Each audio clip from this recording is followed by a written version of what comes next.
4.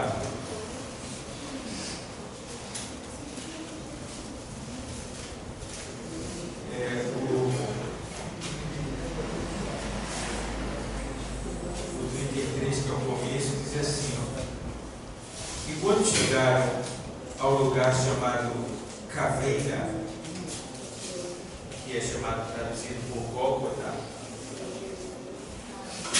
ali o crucificaram. E, no caso, e quando chegaram ao lugar chamado Caveira, ali o crucificaram, e aos malfeitores, um à direita e outro à esquerda. Um à direita e outro à esquerda. E dizia Jesus: Pai, perdoa-lhes, porque não sabem o que fazem. E repartindo as suas vestes, lançaram sortes sobre ela. E o povo estava olhando, e também os príncipes zombavam dele, dizendo: aos outros salvou, salve-se a si mesmo, se este é o Cristo, o escolhido de Deus. E também os soldados escarneciam dele, chegando-se a ele e apresentando-lhe vinagre, e dizendo: se tu és o rei dos judeus, salva-te a ti mesmo. E a gente vê aqui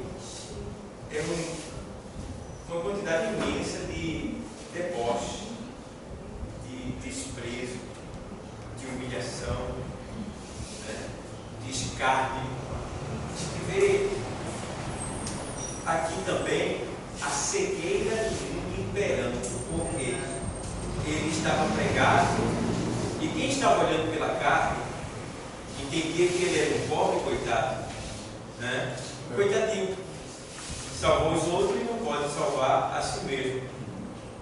Mas a Bíblia diz que os homens, as coisas de Deus para os homens do mundo, para o povo do mundo, o homem natural, parece loucura, porque as coisas de Deus se discernem pelo Espírito.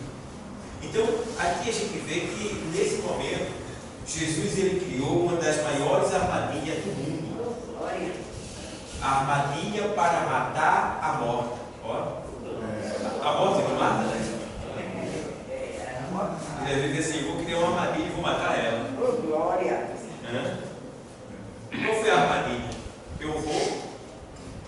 Eu sou santo, perfeito, mas eu vou trazer sobre mim todos os pecados. Quando a morte vê o pecado da humanidade em mim, ela vem e me mata. É aí que eu pego ela. Então, quando todos pensavam que Jesus estava sendo morto, ele estava matando a morte. Por quê? Porque ele não teria, ou seja, a morte não teria nenhum direito de matar Jesus. Então, ela matou ele por causa dos nossos pecados. Mas ninguém pode morrer, pagar o preço do pecado dos outros. Naquele momento, Jesus estava pagando o nosso preço, mas com uma condição: ele pagaria o nosso preço. Por isso que ele estava morrendo naquele caso. Mas só que tinha um porém: aquele era o nosso preço que ele estava pagando. Ele não tinha nenhuma culpa. Então, por ele não ter nenhuma culpa, ele pagou o preço dos nossos pecados, porque ele sentiu a dor.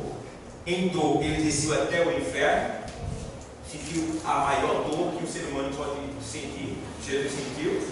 E agora, depois que ele pega toda aquela dor que era nossa dor, toda aquela vergonha que era nossa vergonha, todo aquele escárnio, humilhação, desprezo, tudo aquilo que era nosso, quando ele pega aquilo e que ele consegue cumprir com toda a Escritura, ele diz: Pai, está consumado. Pai, eu concluí a obra. Pai, eu matei essa triste dessa morte. E a morte ali e o inferno foi julgado na cruz. A prova é tanto que lá em Colossenses 2, vai lá, Colossenses 2, vê o que aconteceu ali, que ninguém estava vendo. Todo mundo estava vendo pelo lado carnal, pelo lado carnal, ele era um coitadinho, que não tinha como se livrar. Mas pelo lado espiritual, em Colossenses 2:14, olha o que ele estava fazendo. Olha a dimensão espiritual agora, né? Paulo trazendo aos Colossenses o mistério que estava acontecendo naquele momento, porque todo o inferno, tudo que existe de demônio, tudo que existe de demônio estava ali naquele momento, apelando para que Jesus cometesse pelo menos um pecado. Porque tem gente que diz assim: o diabo ali estava animado, estava alegre. Por quê? O diabo estava angustiado. Ele era uma criatura angustiada. Ali ele estava mais ainda, porque ali ele sabia que ele estava perdendo o poder que Adão passou para ele. Adão entregou a chave do mundo para o Satanás. Agora Jesus na cruz estava tomando, ninguém sabia. Mas Satanás sabia. E é por isso que ele usou até a sua última bala. E a última bala dele foi o ladrão do lado, porque até ali Jesus não tinha cometido nenhum pecado. Ele disse: estou perdido, estou perdido. E agora o ladrão dá a última cartada e Jesus diz: se faz de mudo. E aí o outro do outro lado responde dizendo: rapaz, nem tu estando sobre a mesma condenação tem temor de Deus. Olha, nós, em verdade, merecemos o que estamos sofrendo aqui, mas esse nenhum pecado tem. Arrebentou uma vez, publicamente, aí arrebentou mais ainda, né? Então, você vê que naquele momento, olha o que estava acontecendo aqui, no 2,14 da carta aos Colossenses: havendo riscado a cédula que era contra nós nas suas ordenanças. Que cédula é essa? A lei e os mandamentos, tá? A lei e os mandamentos, era a cédula, porque quem não cumprisse com as leis teria que pagar. Então agora, como nós não poderíamos cumprir com a lei, aí ele vem e cumpre com a lei para pagar no nosso lugar. E agora ele vem assim, havendo riscado a cédula que era contra nós nas suas ordenanças, que é a lei de Moisés, a qual de alguma maneira nos era contrária. Por quê? Por que era contrária? Porque a lei era assim: se alguém batesse em mim, eu não podia perdoar a pessoa, eu tinha que bater nela também. Era a lei que mandava. Então isso aí não ajudava, pelo contrário, piorava. Se fosse hoje, piorava. Deu um murro no meu olho, tinha que levar outro no olho, né? Era olho por olho, dente por dente. Então não ajudava em nada, piorava. Mas por que Deus fez uma lei dessa que piorava quando alguém batia em você? Para mostrar que todo pecado tem uma consequência. A dor que você provocou do outro, você também ia sentir. Entende? Então agora aqui ele faz: havendo riscado a cédula que era contra nós nas suas ordenanças, a qual de alguma maneira nos era contrária, e atirou do meio de nós, cravando-a na cruz.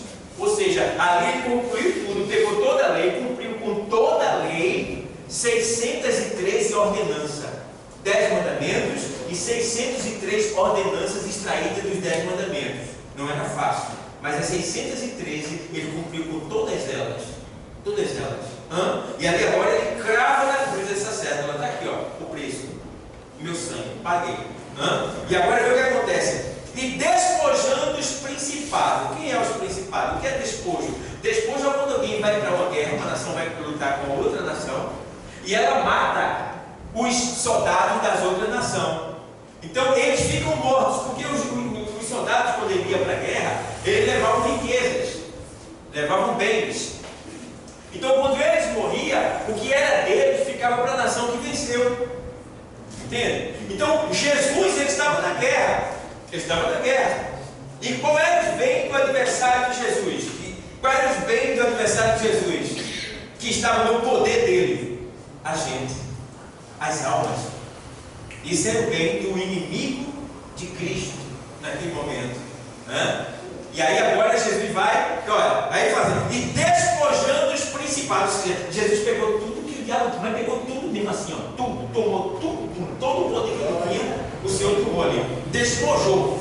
Depois vai pegar toda a riqueza que o adversário tem, despojando os principados. Olha, aí ele faz assim, e potestades, potências, os expôs publicamente, e deles triunfou em si mesmo. Ele venceu sozinho. para que a glória fosse só de Deus. Aleluia! Glória! Então, naquele momento ali, ele venceu sozinho. Às vezes ele diz assim: eu estou sozinho. Jesus também estava só.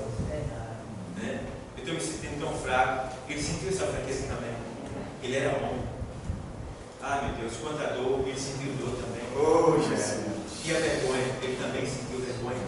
Não é fácil. A gente vê ele com a fraldinha, né? Não tinha fraldinha. Aqui foi a igreja católica que colocou. Era nu, exposto.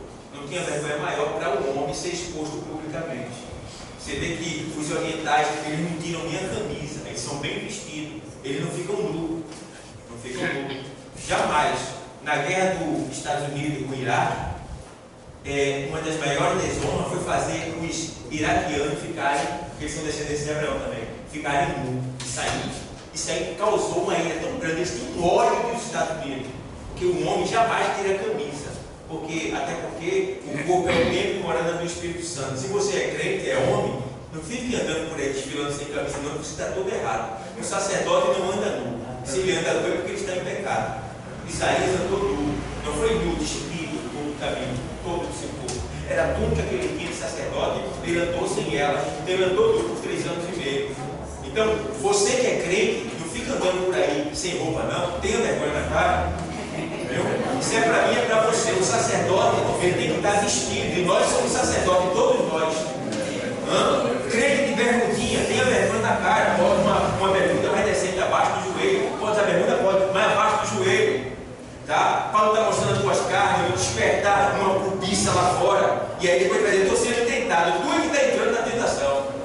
Então a gente tem que ter prudência, sabedoria, santidade e não escandalizar o reino de Deus e nem Cristo em nós, porque a Bíblia diz que nós devemos santificar Cristo em nosso coração, que quer dizer sair, todos que olharem para mim tem que ver santidade em mim, tem que ver santidade em você.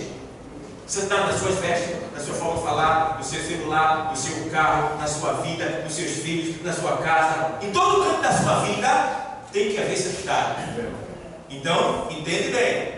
Ele destruiu aqui, ó, e despojando os principados e potestades, os expôs publicamente, e deles triunfou em si mesmo. Portanto, ninguém vos julgue pelo comer, ou pelo beber, ou por causa do dia de festa, ou da lua nova, ou dos sábados, ou seja, nada é maior do que o sangue de Cristo derramado naquela cruz. Nada é maior do que a vitória conquistada por Cristo naquela cruz. Nada é maior. Nenhum pecado pode ser maior, porque até onde abundou o pecado, superabundou a graça de Deus. Então entendo bem. Não foi à toa. Tá? Quem já levou uma tapa na cara aqui? Já levou? Pelo menos do pai, não levou? Pelo menos do pai. Até o momento que o camarada se invocar, assim, o pai se tocar e toma na focinha. Já apanhei muito, já apanhei muito. Não é fácil apanhar. E até o processo de ir apanhar, que eu sabia que ia apanhar, parece que ia mais do que a hora da pizza. Oi, irmão, eu sabia que ela ia me pegar, mas ela disfarçava com um jeitinho. Mãe, você quer bater em mim? Ela, não. Ela ficava lavando os pratos, fazendo, não, normal, tal, eu ficava na porta, assim, todo desconfiado, querendo entrar com o pé dentro de fora. E ela nem ligava, mas estava bem vontade, porque eu acho que ela não vai bater em mim, não. Aí eu entrava, ela deixava eu entrar. Aí quando eu entrava no quarto, aí ela aparecia, feito mágico. Já com a varinha da mão. Agora eu vou fazer a mágica aqui, vem cá. Aí eu começava a dançar. Que dança, né? Ela dava pra lá, eu ia pra cá, ia pra lá, eu achava. Não, era todo o movimento acontecendo ali. Mas até chegar aquele momento, era todo o medo de Cristo. Um era saber que ia apanhar e o outro era apanhar. Não era fácil. Mas não foi fácil para Jesus. Também entenda que tudo isso ele fez no seu lugar.